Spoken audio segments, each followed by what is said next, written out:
guns.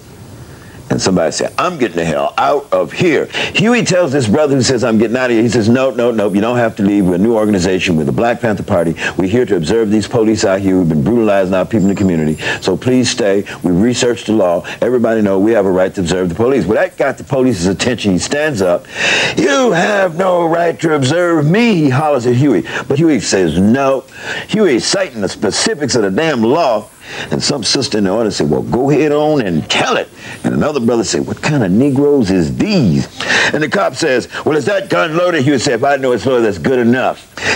This scene, man, is a scene where, bang, when Huey says, if I know it's loaded, that's good enough, it caused little Bobby to say, yeah, that's right, I haven't jacked around the chamber. And the other brother with the long guns, and the cop turned around and saw all these people jacking the rounds off in the chamber. It blew his mind. He was awed. He stepped over to his arrestee. He opened the back door.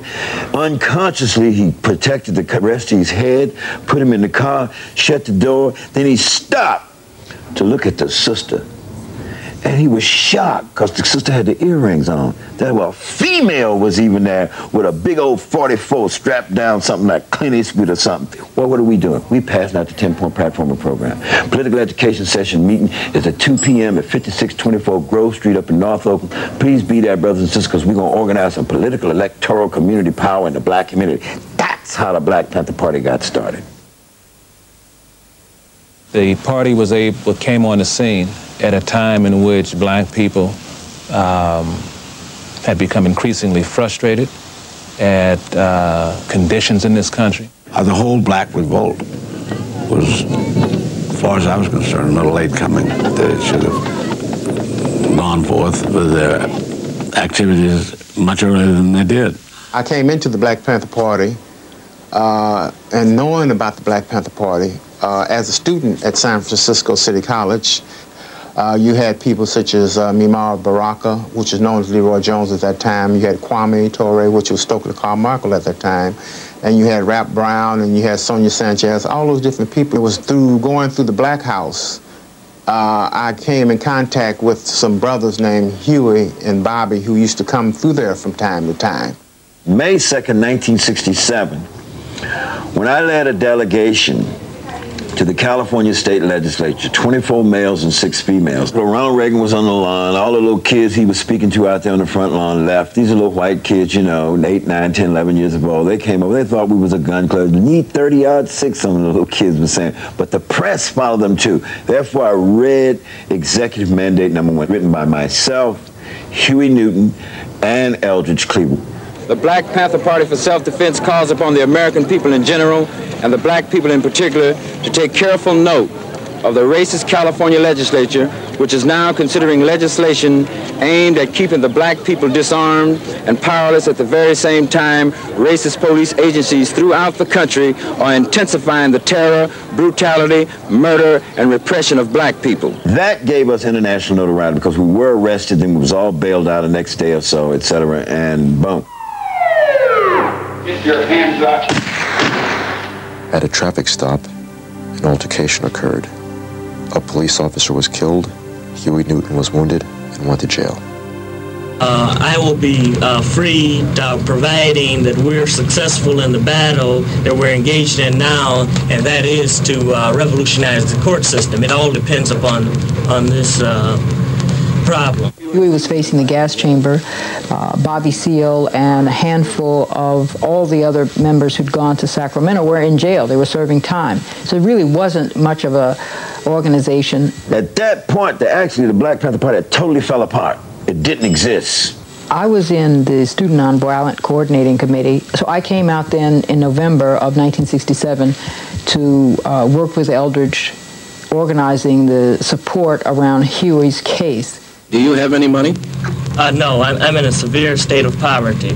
What about the Huey Newton Defense Fund? I don't know too much about the Huey Newton Defense Fund, actually. Who's paying your attorney's fee? I believe the Huey Newton's Defense Fund. I come out of jail. Eldridge Cleaver is back because Huey has been shot. He has put out one issue that says, "Free Huey." Free Huey! Free Huey!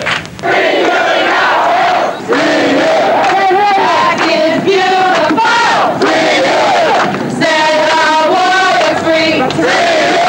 peoples of the world are demanding that Huey P. Newton be set free. So in defense of our lives, for the survival of black people and human beings of the world, we all say in solidarity that Huey P. Newton must be set free or the sky is the limit around the world. I reorganize and restructure the party. I extend the rules of the party in a matter of 2 months to 28 rules. You know, I create the captain and David Hilliard's position and stuff. I create all of this stuff. The Black Panther Party has revived. It's changed its name from the Black Panther Party for Self-Defense to the Black Panther Party. It's become very widely acknowledged organization in the Bay Area. I was deputy chairman of Student Nonviolent Coordinating Committee. Put me in touch with a lot of people in the Panther Party. The alliance was formed in 1968. The Panther Party emerged in Oakland, California, and did not have a national base. SNCC had a much longer history, had in many ways more seasoned activists. H. Rap Brown was drafted into the Black Panther Party as Minister of Justice. Kwame Ture or Stokely, was drafted as Prime Minister of the Afro-American nation. James Foreman was drafted as Minister of Foreign Affairs and Director of Political Education. I can remember seeing on television people like Stokely Carmichael and others. Violence is a part of America's culture. It is as American as cherry pie. Against all forms of racism. And they were scary to me even. So if it would shock a person like me being in the CIA, certainly the ordinary society and the elites, above all, who run the United States, would have been very threatened. Black power means dignity. See, it's no in-between. You're either free or you're a slave. There's no such thing as second-class citizenship. The only politics in this country that's relevant to black people today is the politics of revolution. That we must arm ourselves, that we are in imminent danger, that the concentration camps in Tule Lake, in Arizona, and Oklahoma are now being rejuvenated, reset up for us, and we will defend ourselves. I don't believe in guerrilla warfare. I think it would be both impractical, ineffective, and immoral. So I can't believe in this at all.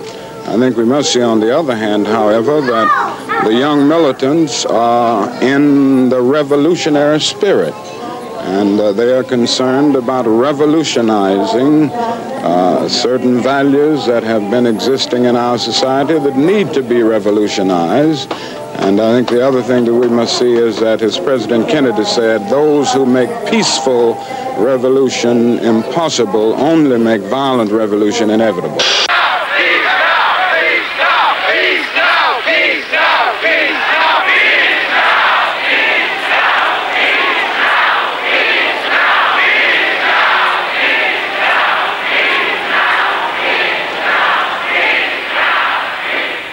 Because when we start saying the war is wrong in Vietnam, well, people looked at us like we were something out of space. But when they talked about the other day of the Gallup poll being 58% of the people against the war in Vietnam, then we see if you're right, you have to stand on that principle, and if it's necessary to die on the principle, because I am sick of the racist war in Vietnam when we don't have justice in the United States.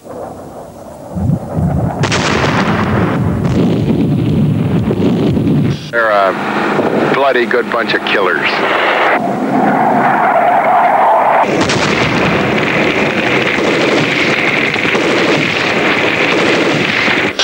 We're going to commit troops to the Vietnamese people, the National Liberation Front, to fight the cowardly American aggressor. Who's the Black Panther Party. Panthers. That's right.